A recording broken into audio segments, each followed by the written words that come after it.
ನಮಸ್ಕಾರ ತಮ್ಮೆಲ್ಲರಿಗೂ ಕೂಡ ನೆಲಮಂಗಲದ ಮಾಧ್ಯಮ ಮಿತ್ರರಿಗೆ. ಇವತ್ತು ಈ ಒಂದು ಪತ್ರಿಕಾ ಸಭೆಯನ್ನು ಕರೆದಿರುವಂಥದ್ದು ನೆಲಮಂಗಲ ತಾಲೂಕಿನಲ್ಲಿ ಇಲ್ಲಿನವರೆಗೂ ಕೂಡ ಬಹುಮುಖ್ಯವಾಗಿ ಅತಿ ಹೆಚ್ಚು ಚರ್ಚೆಯಲ್ಲಿದ್ದಂಥ ವಿಷಯ ವೃಷಭಾವತಿ ಕೊಳಚೆ ನೀರಿನ ಹೋರಾಟ ಸಮಿತಿಯು ಈ ಕೊಳಚೆ ನೀರು ಬೇಡ ಅಂತ ಹೋರಾಟ ಮಾಡ್ತಿರೋದ್ರ ಬಗ್ಗೆ ಇಲ್ಲಿನವರೆಗೂ ಕೂಡ ಸಾಕಷ್ಟು ಚರ್ಚೆ ಇತ್ತು. ಇದರ ಬಗ್ಗೆ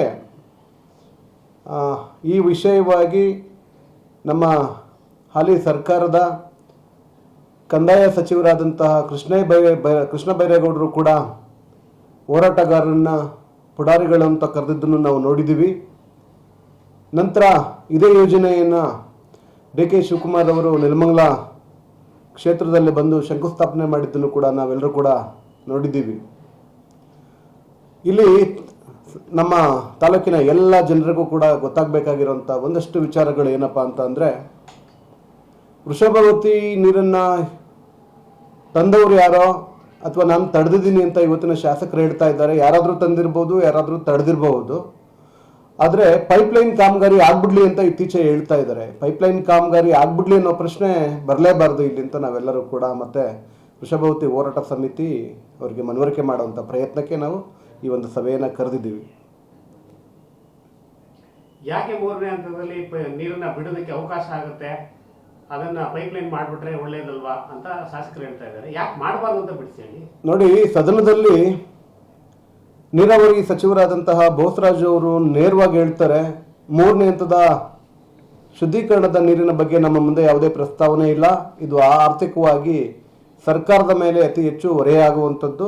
ಅದರ ಕಾರಣವಾಗಿ ಯಾವುದೇ ಕಾರಣಕ್ಕೂ ಕೂಡ ಮೂರನೇ ಹಂತದ ಶುದ್ಧೀಕರಣಕ್ಕೆ ಅವಕಾಶ ಇಲ್ಲ ಅಂತ ನೇರವಾಗಿ ಅವರೇ ಹೇಳಿದ್ದಾರೆ. ಮತ್ತೆ ಶಾಸಕರು ಹೇಳ್ತಾರೆ ಅದಕ್ಕೆ ಎತ್ತಿನ ಹೊಳೆ ಪೈಪ್ಲೈನ್ ಆದ್ಮೇಲೆ ಅದಕ್ಕೆ ನಾವು ಬೇರೆ ಕನೆಕ್ಟಿವಿಟಿ ಶ್ರೀರಂಗ ಯೋಜನೆ, ಎತ್ತಿನ ಹೊಳೆ ಯೋಜನೆ ಮತ್ತೆ ಬೇರೆ ಹೇಮಾವತಿ ಕೆನಾಲ್ ನೀರನ್ನ ತರ್ತೀವಿ, ಪೈಪ್ಲೈನ್ ಆಗ್ಲಿಕ್ಕೆ ಬಿಡಿ ಅಂತ ಶಾಸಕರು ಹೇಳ್ತಾ ಇರ್ತಾರೆ. ಪೈಪ್ಲೈನ್ ಯಾಕೆ ಆಗ್ಬೇಕು ಅನ್ನೋದೊಂದು ಪ್ರಶ್ನೆ ಸಾರ್ವಜನಿಕವಾಗಿ ಎಲ್ರಿಗೂ ಕೂಡ ಕುತೂಹಲ ಮೂಡಿಸೋದು ಸಹಜ ಅಲ್ವಾ.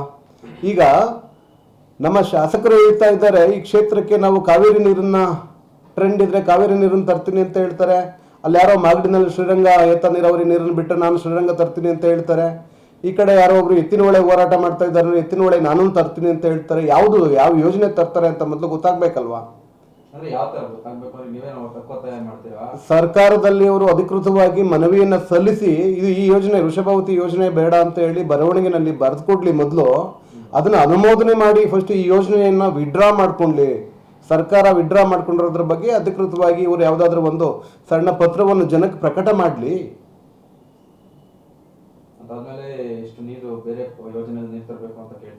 ಅಲ್ಲ, ಬೇರೆ ಯೋಜನೆಯಲ್ಲಿ ನೀರನ್ನು ತರೋದಾದ್ರೂ ಕೂಡ ಕ್ಯಾಬಿನೆಟ್ ಅಪ್ರೂವಲ್ ಬೇಕಲ್ವಾ. ಇದನ್ನ ಈ ವಿಚಾರವನ್ನ ನೆಲಮಂಗಲಕ್ಕೆ ಕಾವೇರಿ ನೀರು ಬೇಕು, ಹೇಮಾವತಿ ನೀರು ಬೇಕು ಅಥವಾ ಎತ್ತಿನ ಹೊಳೆ ನೀರು ಬೇಕು ಅಂತ ನಾವು ಪ್ರಪೋಸಲ್ ಮಾಡಿ ಸರ್ಕಾರದಲ್ಲಿ ಅದು ಅನುಮೋದನೆ ಆಗಿ ನಂತರ ಅದಕ್ಕೆ ಯಾವ ರೀತಿ ಪೈಪ್ಲೈನ್ ಬೇಕು. ಈ ವೃಷಭಾವತಿ ನೀರಿಗೆ ಈಗ ಮಾಡಿರುವಂಥದ್ದು ಬೈರಮಂಗಲದಿಂದ ದಾಬಸ್ಪೇಟೆ ಭಾಗಕ್ಕೆ ನೀರು ಹರಿಯುವಂತೆ ಒಂದು ಗ್ರಾವಿಟಿ ಈ ಕಡೆ ಸಿಸ್ಟಮ್ನ ಮಾಡಿರ್ತಾರೆ. ಏನು ಹೇಳ್ತೀವಿ ಅದಕ್ಕೆ ಅಲೈನ್ಮೆಂಟ್ನ ಮಾಡಿರ್ತಾರೆ. ಈಗ ನಮಗೆ ಕಾವೇರಿ ನೀರು ಬರುತ್ತೆ ಅಂತ ಅಂದರೆ ಈ ಕಡೆಯಿಂದ ಬರಬೇಕಾಗತ್ತೆ, ಪಶ್ಚಿಮದಿಂದ ಬರಬೇಕಾಗತ್ತೆ. ಹೇಮಾವತಿ ಬರುತ್ತೆ ಅಂತಂದರೆ ತುಮಕೂರಿಂದ ಬರಬೇಕಾಗತ್ತೆ. ಎತ್ತಿನ ಹೊಳೆ ಬರುತ್ತೆ ಅಂತಂದರೆ ಮಣ್ಣೆ ಕಡೆಯಿಂದ ಬರಬೇಕಾಗುತ್ತೆ. ಎಲ್ಲವೂ ಕೂಡ ಅಲೈನ್ಮೆಂಟ್ ಸಿಸ್ಟಮ್ ಬೇಕಲ್ವಾ. ಪೈಪ್ಲೈನ್ ಆಗ್ಬಿಡ್ಲಿ, ನಾವು ನೀರನ್ನು ಬಿಟ್ಬಿಡ್ತೀವಿ, ನೀರನ್ನು ತಡೆದ್ಬಿಡ್ತೀವಿ, ಪೈಪ್ಲೈನ್ ಆಗಲಿ ಯಾವತ್ತೋ ನೀರು ಬರುತ್ತೆ ಅಂತ ಅಂದರೆ ಈ ಹಿಂದಿನ ಶಾಸಕರು ಯೋಜನೆಯನ್ನು ತಂದರು ಅಂತ ಹೇಳಿ ನೀವು ಆರೋಪ ಮಾಡ್ತೀರಿ. ನೀವು ಇವತ್ತಿಗೆ ಈ ಪೈಪ್ಲೈನ್ನ ಮಾಡಿಬಿಟ್ಟು ಹೊರಟೋಗ್ತೀರಿ. ಮುಂದಿನ ಶಾಸಕರು ನೀವು ಇರ್ತಿರೋ ಅಥವಾ ಇರೋದಿಲ್ವೋ ಇಲ್ಲಿ ಈ ಕ್ಷೇತ್ರದಲ್ಲಿ ಬೇರೆ ಶಾಸಕರು ಬಂದಾಗ ಇದೇ ಯೋಜನೆಗೆ ಮತ್ತಷ್ಟು ಆರ್ಥಿಕ ಸಹಾಯ ಸಿಕ್ಕಿದಾಗ ಸರ್ಕಾರದಿಂದ ಅವ್ರಿಗೇನು ಬಿಸ್ನೆಸ್ ಇರುತ್ತೆ, ಇಲ್ಲಿ ಬಂಡವಾಳ ಸಿಕ್ಕಿದಾಗ ಇಲ್ಲಪ್ಪ ಈ ಹಿಂದಿನ ಶಾಸಕರು ಈ ಪೈಪ್ಲೈನ್ ಮಾಡಿಬಿಟ್ಟಿದ್ದಾರೆ, ನಮ್ಮ ಕೈಲಿ ತಡೆಯೋದಕ್ಕಾಗಲ್ಲ ಅಂತ ಅವರು ತಂದುಬಿಡ್ತಾರೆ. ಇದಕ್ಕೆಲ್ಲ ಯಾರು ಹೊಣೆ? ಈ ಸಮಸ್ಯೆಯನ್ನು ಫೇಸ್ ಮಾಡಬೇಕಾಗಿರುವಂಥವ್ರು ಸಾರ್ವಜನಿಕರು. ಹಾಗಾಗಿ ಯಾವುದೇ ಕಾರಣಕ್ಕೂ ಕೂಡ ಪೈಪ್ಲೈನ್ ಆಗುವಂಥದ್ದು ಬೇಡ.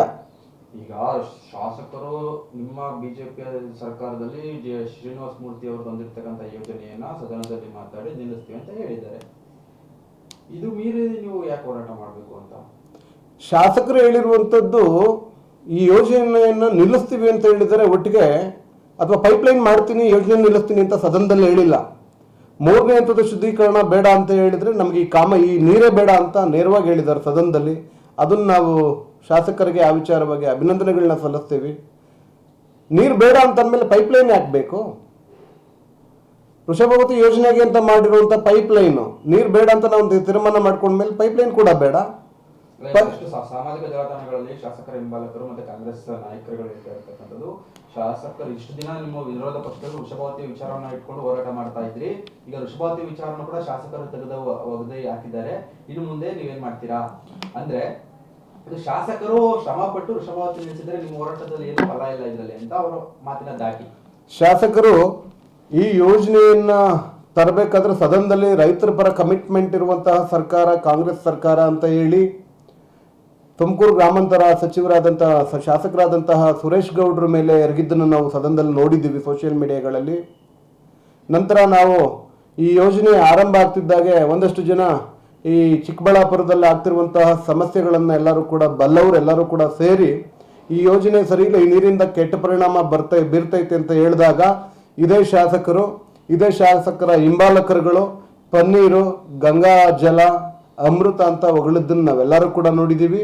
ಇಡೀ ನೆಲಮಂಗಲ ಜನತೆ ಅದನ್ನ ಜಗತ್ ಜಾಹೀರಾಗಿ ನೋಡಿರೋದನ್ನ ನಾವೆಲ್ಲರೂ ಕೂಡ ತಿಳಿದಿದ್ದೀವಲ್ವಾ.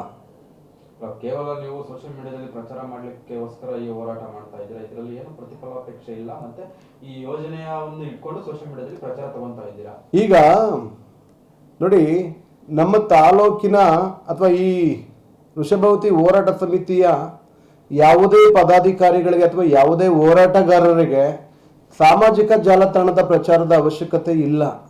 ಇಲ್ಲಿ ನಾವೆಲ್ಲರೂ ಕೂಡ ನೆಲಮಂಗಲದಲ್ಲಿ ಹುಟ್ಟಿರೋವಂಥವ್ರು, ನೆಲಮಂಗಲದಲ್ಲಿನ ಜನರಿಗೆ ನೆಲಮಂಗಲದ ಎಲ್ಲ ವರ್ಗದ ಜನರಿಗೆ, ಎಲ್ಲ ಮುಖಂಡರುಗಳಿಗೂ ನಮ್ಮೆಲ್ಲರ ಪರಿಚಯ ಕೂಡ ಚೆನ್ನಾಗೇ ಇದೆ.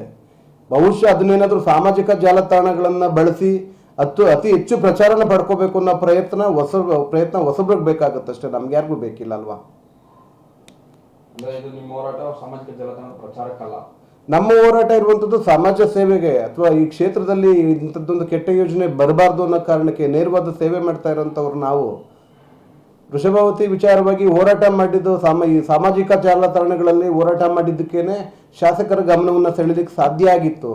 ಸಾಮಾಜಿಕ ಜಾಲತಾಣಗಳನ್ನ ಬಳಸ್ಕೋತಾ ಇರೋದು ಜನಗಳಿಗೆ ಜಾಗೃತಿ ಮೂಡಿಸೋದಕ್ಕೆ ಹೊರತು ನಮ್ಮ ಸ್ವಯಂ ಪ್ರಚಾರಗಳಿಗಲ್ಲ. ಬಹುಶಃ ಅದನ್ನು ಶಾಸಕರು ಮರೆತು ಮಾತನಾಡ್ತಾ ಇರಬೇಕು.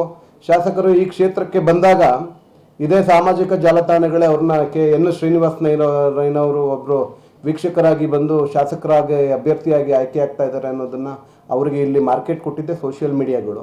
ಇವತ್ತಿಗೂ ನಾವು ನೆಲಮಂಗಲದಲ್ಲಿ ಪ್ರತಿದಿನ ಕಾರ್ಯಕ್ರಮಗಳನ್ನು ನೋಡ್ತಾ ಇದ್ದೀವಿ ಸೋಷಿಯಲ್ ಮೀಡಿಯಾಗಳಲ್ಲಿ.